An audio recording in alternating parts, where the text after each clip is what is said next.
and you have 2 shirts.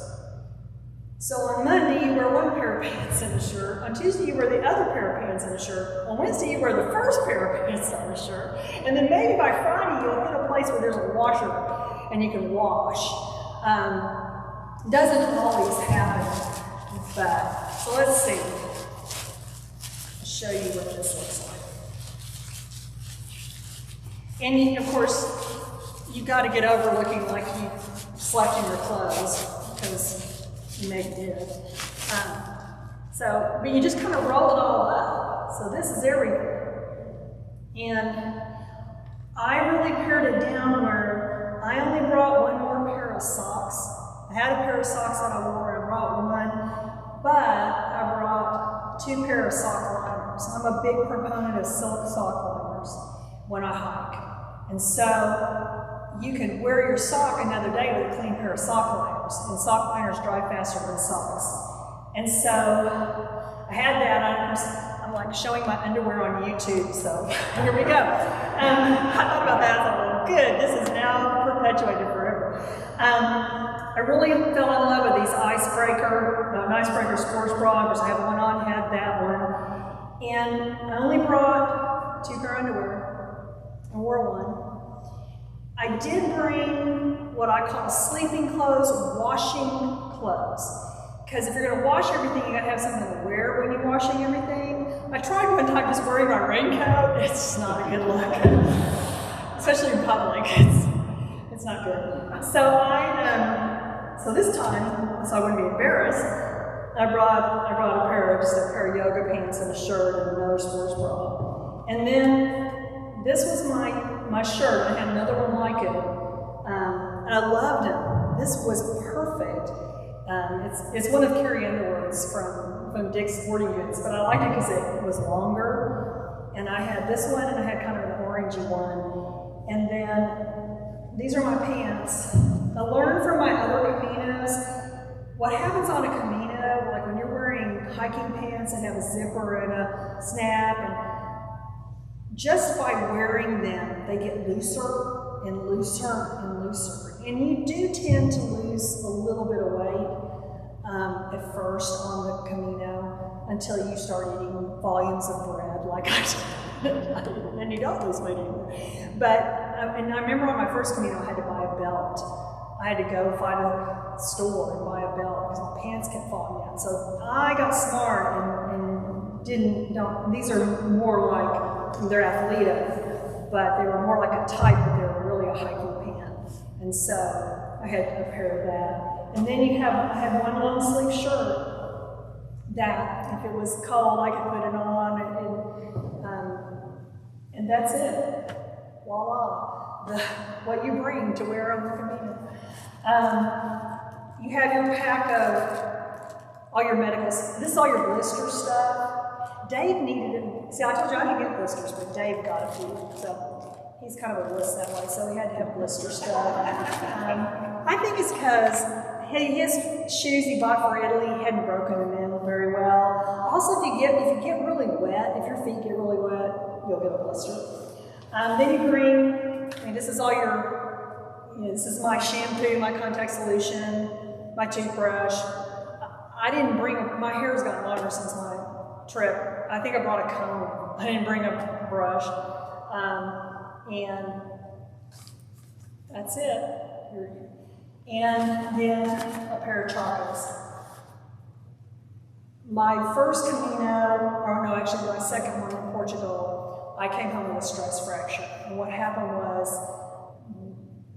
Portugal, you did a lot of walking on granite squares. We called them the devils, from the devil's workshop. And so the ground was really hard, and I think my feet had gotten swollen. I had a different pair of chacos and they were tight.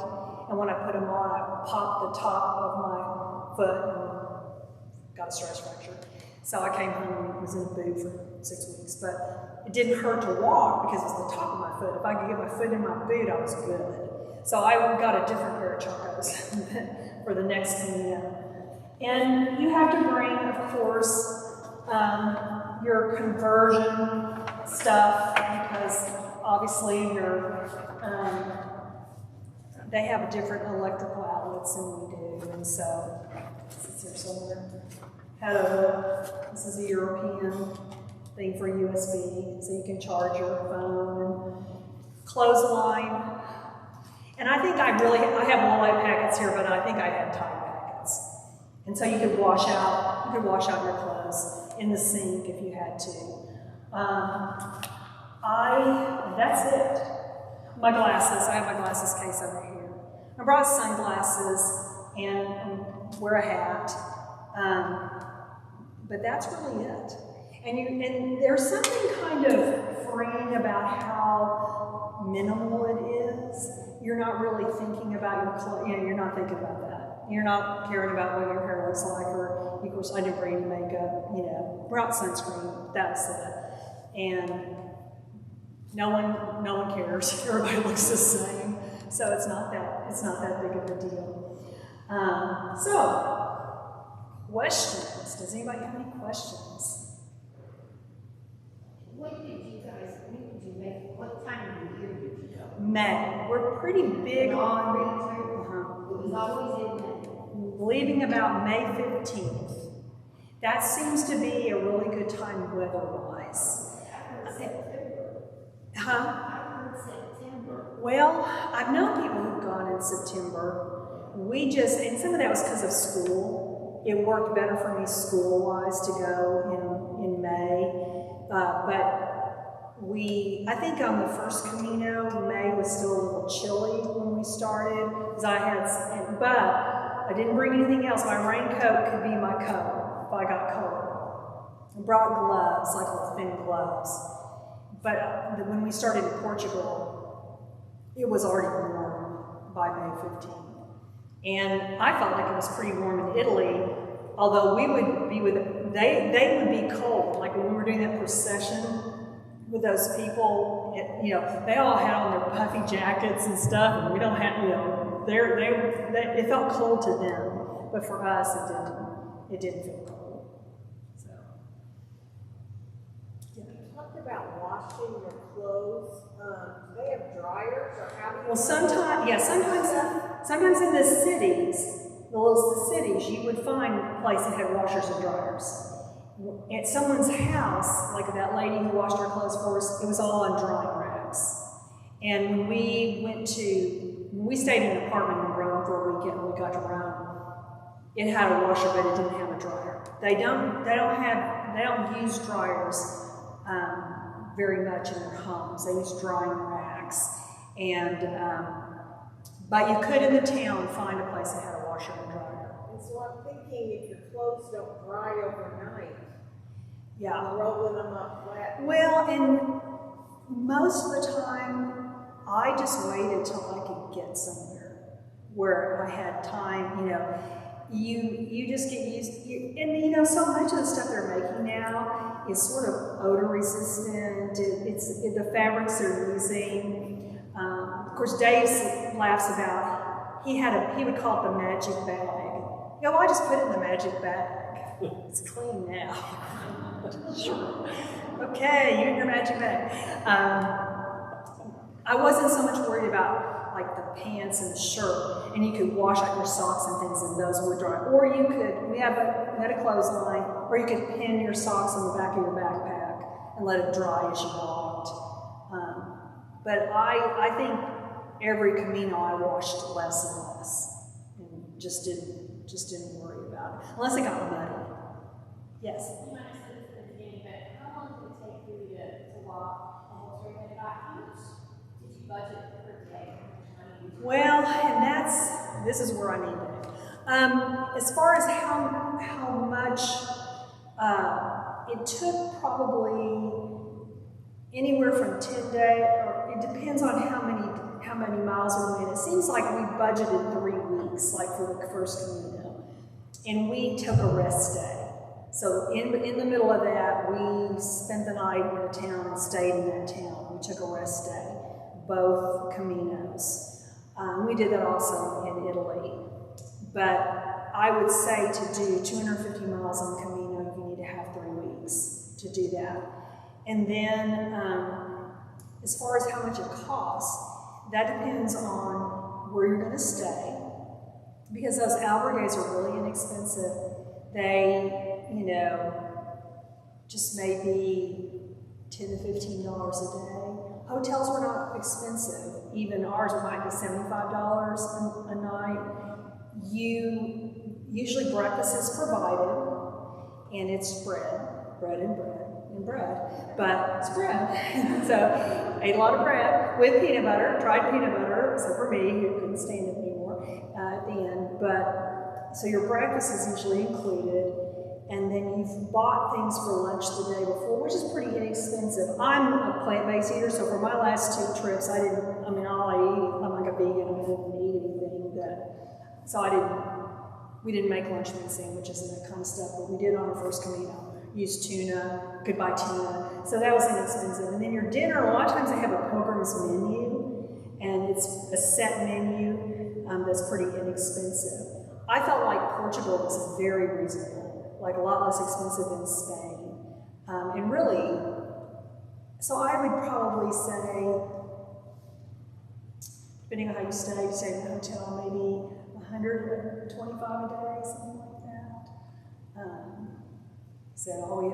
We could call Dave the lifeline. He knows exactly how much it was. I don't know. And we ended up, I ended up eating a lot of fruit and a lot of nuts until dinner time. That's what I hiked on. And I survived. So yeah. How did you manage your water throughout the day? Okay, yeah, that's the other thing. This is I have a water bottle. And that's another, people are different on what they want to do. I use my water bladder every day when I walk. I have a day pack, so I walk 5 miles every day, and it's just easier to have a water bladder. So I packed this backpack, then try and put my water bladder in it because it already has water in it from this morning. And I'm like, okay, note to self, you have to put your water in before you put your clothes in, but I can take it. So this is my water bladder. This is a 2-liter. You really don't need, I had a 3-liter on my first Camino, and you really don't need that much. There's places to refill, you're stopping along the way. So I like it because I don't have to stop to take a drink. Where if I had a bottle, I would have to stop, because you have poles. You have to stop, put your poles in one hand, get your bottle. I mean, to me, it's a hassle. I like the water bladder system better, and of course they perfected it where, I probably can't get in now, but they perfected it where they have a magnet now. This is genius. So it clips, so it crosses my body, and then I just can unclip it and take a drink and clip it back, and so that's how we manage water.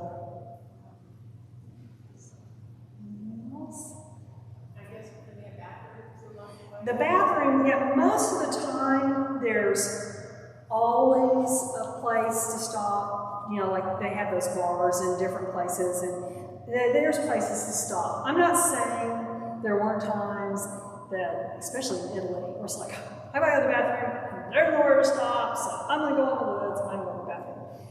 But I would probably say on the Camino, that was rare. There's always a place. There's always a baño. There's always a place to go to the bathroom. In fact, there's towns that have signs that are like, no pooping in our forest. They really, I took pictures of them. I don't know what I did with the picture. Okay, I'm going to. They make it real clear they don't want people going out, and I don't blame them. So it's pretty easy. It wasn't a big deal. What about the meals at night? Were they really good? Well, for me, because the Pilgrim's menu probably aren't that great. I thought what I ate was pretty good. I felt like in Italy I felt like in Portugal, I loved what I could get in Portugal. There was a lot of soups and a lot of vegetables. It was great. And of course, if you're just eating the standard American diet, which is great, that's easy. I remember having, in the first Camino, stopping somewhere at, I don't know, for lunch, but having a big breakfast with a beer, eggs and this and that. And so I always thought the food was good. I didn't go hungry at night. Of course, in Italy, there was always, spaghetti and tomato sauce and pizza. Probably wasn't the healthiest fare, I felt like, when I ate in Italy, but I didn't test my cholesterol when I got home. I thought that was an unwise move. But yeah. And every now and then, like we stopped somewhere in Italy and we needed something for lunch, and I mean, there was just a case of pre-made sandwiches, and I'm like, I don't even care what that is. Kind of looks like vegetables to me. Okay, I'm eating it. But the food was good. It was decent. Yes. Oh, How much would a backpack like that cost? I don't think this one was. I think this one was maybe $100. Not terribly expensive. With the water bag? You buy that separate. You just buy it separate, and I don't know. That Gearhead in Utica Square has some water. I saw their water bladder system. Of course, REI you can buy the stuff. I bought my backpack at Backwoods, and they're no longer in business. But at least that's what I heard. So they finally went out of business. But it's important with a backpack to buy it someplace where they're looking at it with you and making sure it fits your body. There's nothing worse than your backpack not feeling, in fact, once you wear your backpack all the time, you can tell it's not riding right, it's pulling on my shoulders, or you just get to where you just take it off and you start all over and try to figure out what's going on with it. And you have to, one of the things